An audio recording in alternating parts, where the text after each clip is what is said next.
Bonsoir à tous. Dans un instant, le vrai bilan de la grève et la question du pouvoir d'achat des Français. Mais sachez que la seconde partie de Mots Croisés est ce soir consacrée à la situation à Villiers-le-Bel dans le Val d'Oise. Sébastien Rocher est sociologue. Vous dirigez le pôle sécurité et société au CNRS et à l'IEP de Grenoble. Vous êtes l'auteur du Frisson de l'émeute, premier livre bilan des émeutes de 2005. Enfin, Samia Mey préside aujourd'hui, au-delà des mots, l'association de soutien aux familles de Ziad et Bouna, les deux jeunes gens dont la mort a déclenché les émeutes de 2005 à Clichy. Et puis, nous c'est pas un problème que les gens autour d'une table soient les experts et qu'on voit toujours les mêmes, à force, y compris toi d'ailleurs, sur certaines émissions, où on t'appelle un petit peu comme l'expert ou le représentant de la banlieue. Oh, je veux surtout pas avoir cette appellation d'origine contrôlée. Hein. Je suis pas un fromage du Cantal, donc ça m'intéresse pas du tout. Oui, mais c'est vrai. Oui, c'est vrai que c'est toujours les mêmes qui sont invités.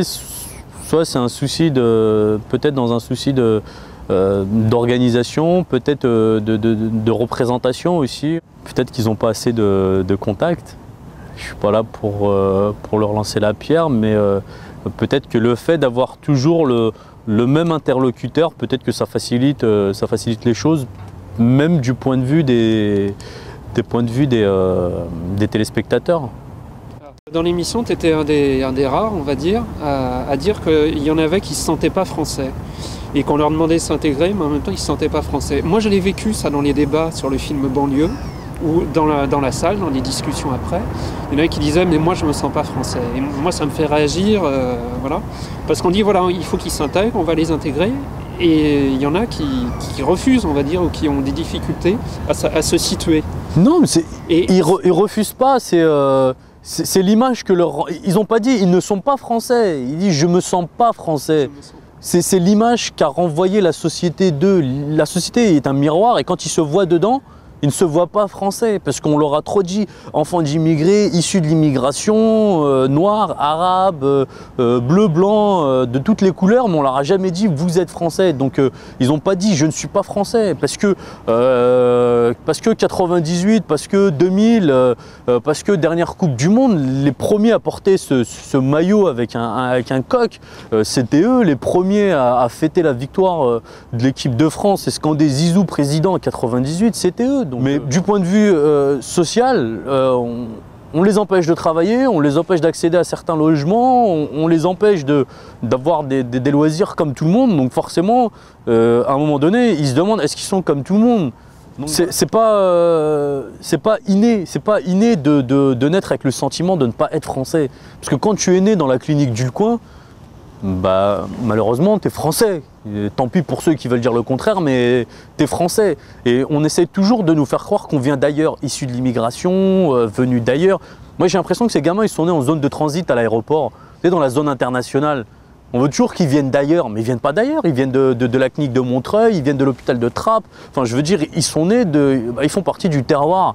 Donc voilà, à un moment donné, il va falloir les accepter. Donc je pense que c'est plus un travail d'acceptation qu'il va falloir mettre en place qu'un travail d'intégration, parce qu'ils sont nés ici, donc forcément ils sont intégrés. Je veux dire, ils vont dans les écoles de la République française. Malheureusement, ils mangent de la nourriture américaine, mais bon, c'est français.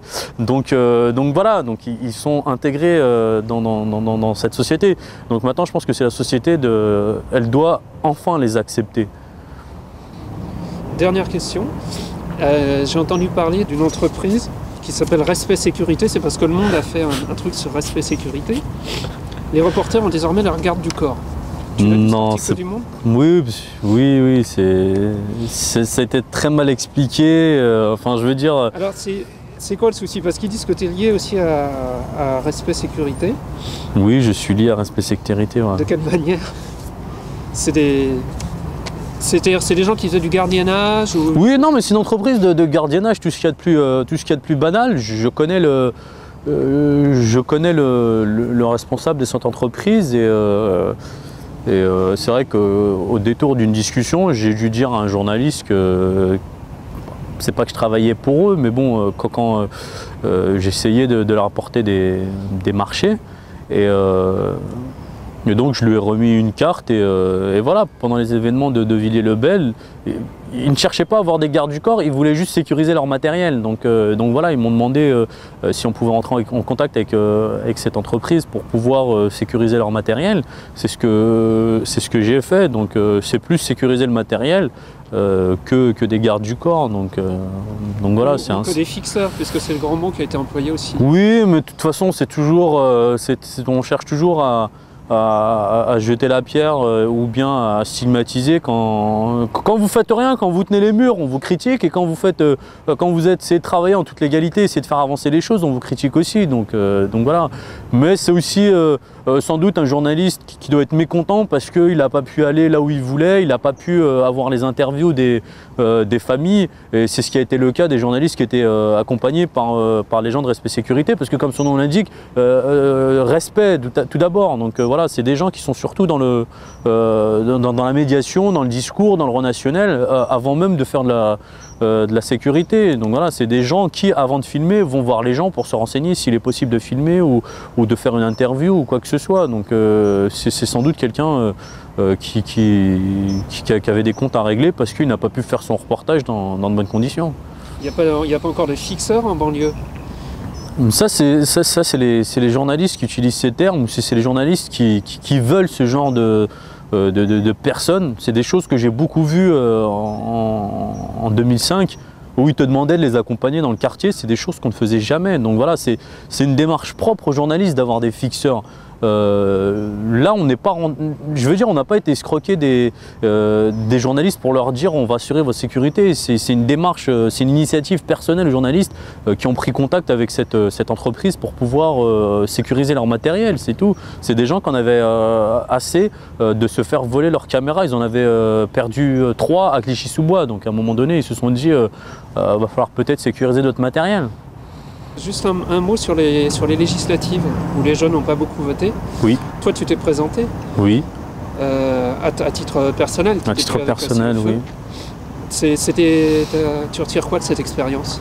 Pour une première, c'est la première fois que je me lançais en politique, dans une circonscription très difficile, parce que sur civil,